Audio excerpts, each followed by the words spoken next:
Metacognition. Metacognition refers to the ability to think about one's own thinking processes. So metacognition. So your own thinking process. So when you are aware of what you're doing, that's the first step to becoming better. And why would you want to do that? Well, because then you can control and regulate. So control and regulate respond respond responses and processes.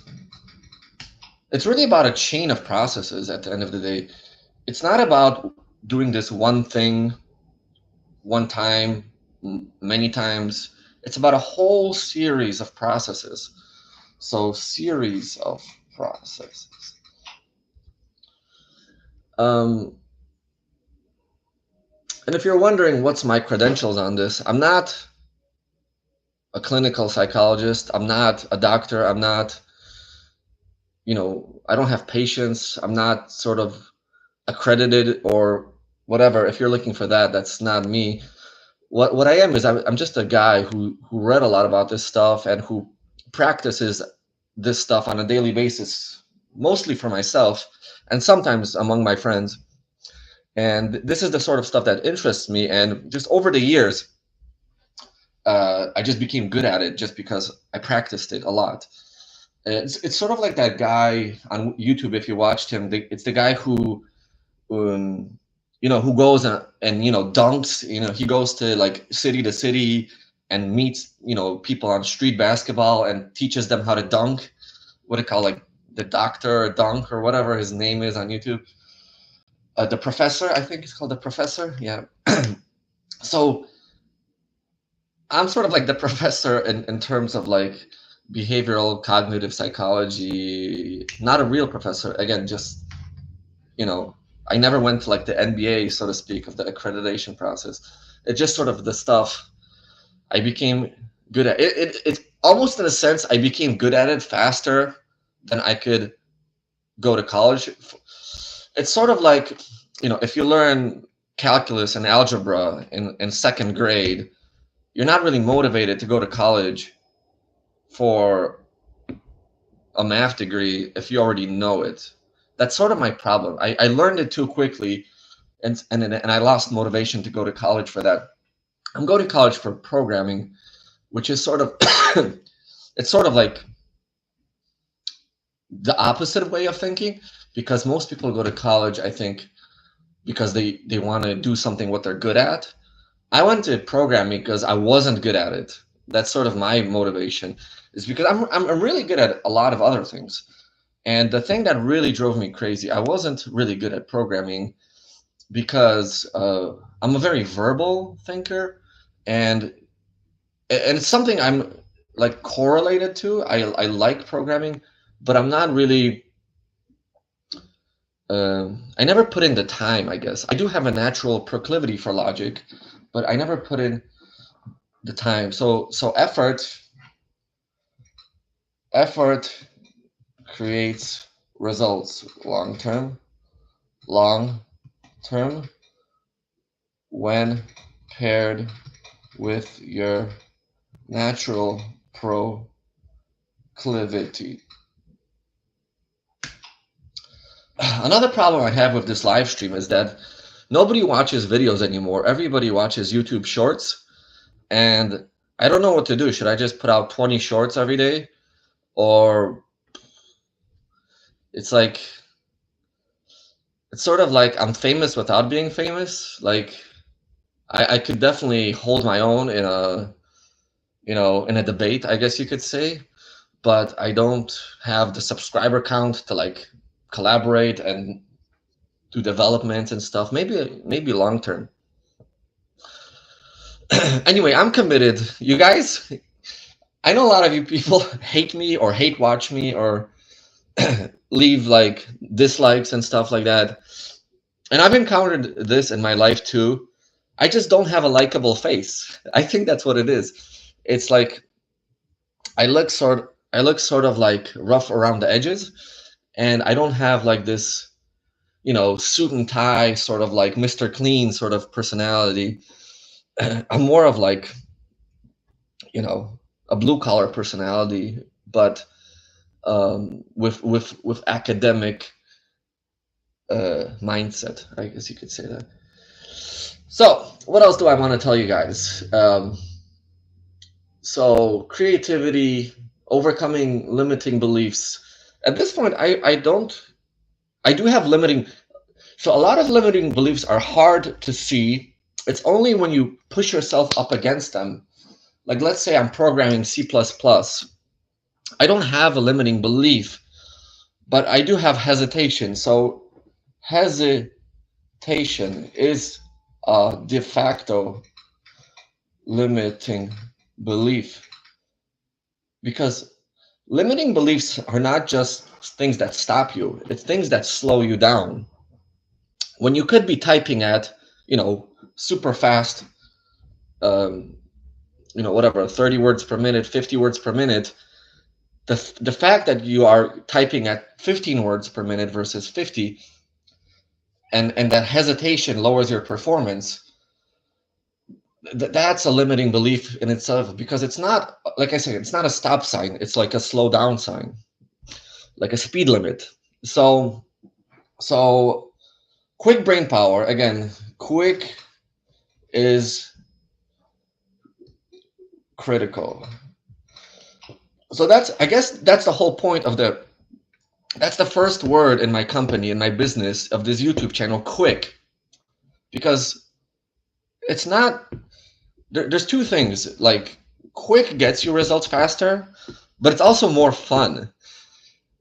A anything that's slow, almost by definition, is painful and boring. So slow is painful and boring. We all want to do everything quick, quick, quick, quick, quick. Almost that's why people don't have attention spans anymore. They just watch TikTok, TikTok, TikTok, TikTok, TikTok, TikTok. That's why also people watch shorts. They don't watch YouTube videos anymore. So metacognition is sort of like the overarching domain of the knowledge that I'm presenting. And it's sort of hard for people to connect because it's so abstract. So what are abstract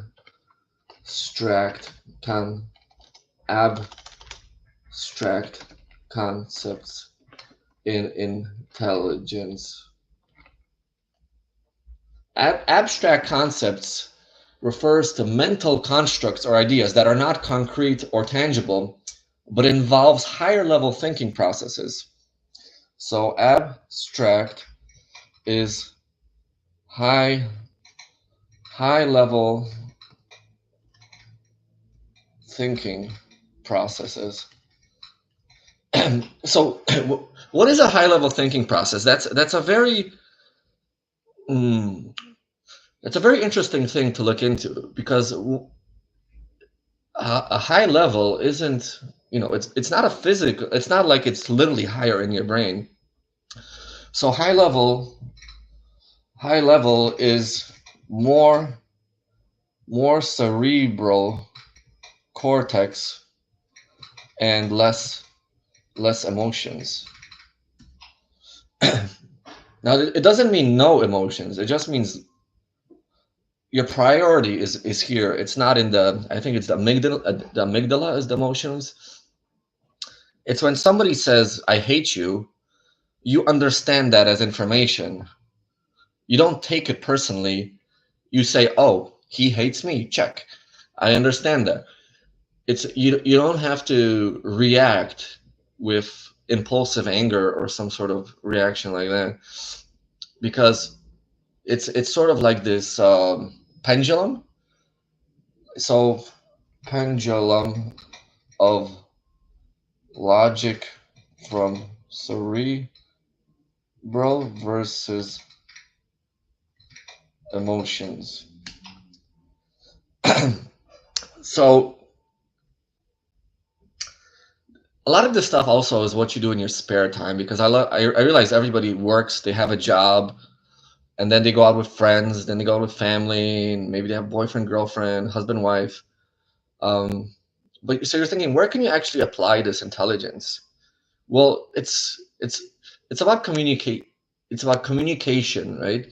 Because let's say you want, I don't know, I don't want to talk about dating because now dating is so crazy and everybody's so like, you know, there's so many like emotional reactions to dating. I don't even want to talk about it. But let's say you want to ask a friend for a favor, or you want to tell them to. There's two things you can do. You can tell them to start doing something or to stop doing something, and then basically, quick brain power basically tells you the process to do that as quick as possible, efficiently and effectively and accurately, to get a result, an outcome, right? So it's outcome oriented processes. It's about outcome oriented processes. It's about using inferences, because a lot of times you want to say the right thing without quote unquote hurting their feelings. So you have to know how to process information in actuality, not not in a procured way. Again, a lot of times people don't say fully. A lot of people, they talk with a filter, and then you have to get through that filter to sort of convey or you know achieve your outcome that you want, assuming it's what you intended. So inference is what you would do is to draw a logical conclusion based on your available evidence. So draw logical conclusion based on available evidence.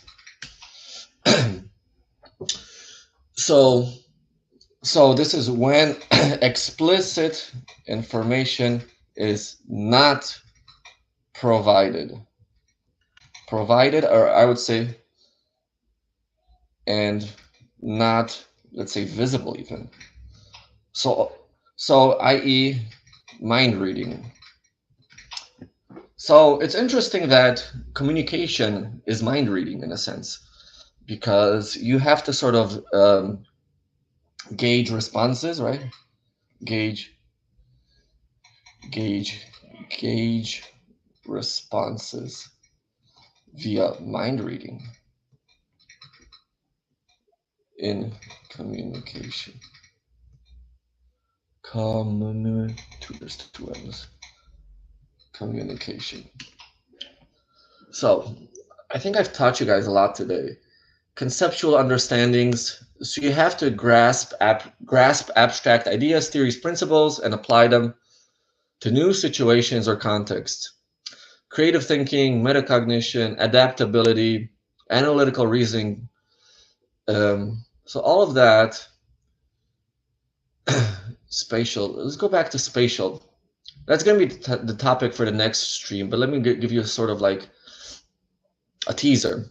So spatial is about space. So spatial is about space, aka space time continuum. So when you have spatial awareness, this is space, right? Space. Um, and now there's a task in front of you within this space. So what do you need to do in this space is solve a puzzle, assemble something from a diagram, read a map, draw or design a plan, visualize a layout from a different perspective. So even architecture, right? So now, sort of going full circle, if you're using your brain, now you can be an architect. Now you can be a game designer. Now you can be an engineer. So using you can be a better architect, game designer, engineer, engineer, film producer, film creator, etc., build Legos, fold origami, find symmetrical shapes, estimate a distance. So estimate something. It's about using your brain instead of like, a computer in a sense. Uh, I'm not going to talk about AI today, but I still think human intelligence is more important than AI, but it's going to change in the next 10 years maybe. How to play video games, let's see, aptitude tests, a lot of, I don't know how many guys are in school, you need to study better, visualize something in a machine, how to take apart something, how to be better in sports, how to navigate a VR environment, how to walk through a city when you're walking, how to navigate through the streets. A lot of people, if they don't have a good mental model of spatial awareness, they get lost and they forget the street they came in or where they parked their car. Using a 3D model, so 3D modeling, modeling. Okay, yeah. So all of that, thank you guys for watching, and that's it for today. And I hope you learned something. And this was applied intelligence. It's sort of, even though I say that's the topic, the topics are so like interconnected. It's never easy to stay like on topic unless I'm having like a dialogue with a person and a conversation, because again, there's so many categories and subcategories, and there's all these like peripheral correlated concepts that unless I'm having like a one-to-one dialogue, it's not easy to stay with one train of thought, because I'm not really trying to get anywhere. I'm just trying to express ideas. That's all it is. Expressing ideas and expressing ideas to you. So I care about your intelligence. I don't know how many people care about you, but I care about you because it is I don't know. I just don't think there's anybody doing this. It's kind of really, really why I'm doing it. Honestly, maybe like 10 years ago, I saw a couple people doing this. Now it's all sort of like, I don't know. There's these wild people, and then there's these institutional people. I feel like there's this missing bridge of like a normal person talking, but still on a high level. So that's kind of what I'm doing it. And again, as more people join the live stream, maybe in the future, we can have some sort of constructive dialogues based on what you guys are going through. I know a lot of this stuff inside out, so it doesn't really. I'm just more again. I'm doing these live streams more to create content for my book, and then later you guys can buy the book, and it's gonna be more efficient for you to read through a book than watch 10 hours of a stream. But again, I like that. I could create these streams. Hopefully, by episode 100, we'll have enough of an audience that we can continuously just have a growth in this YouTube channel. So thanks for watching. I'm going to end right now, and I'll see you maybe next week, next Saturday. I don't know. I might stream twice a week just because I feel better when I stream twice a week. If I stream once a week, it feels sort of like too much time went by in that 1 week that I don't feel like the connection to my channel anymore. So I might do one midweek and one Saturday. So yeah, thanks for watching. Bye bye.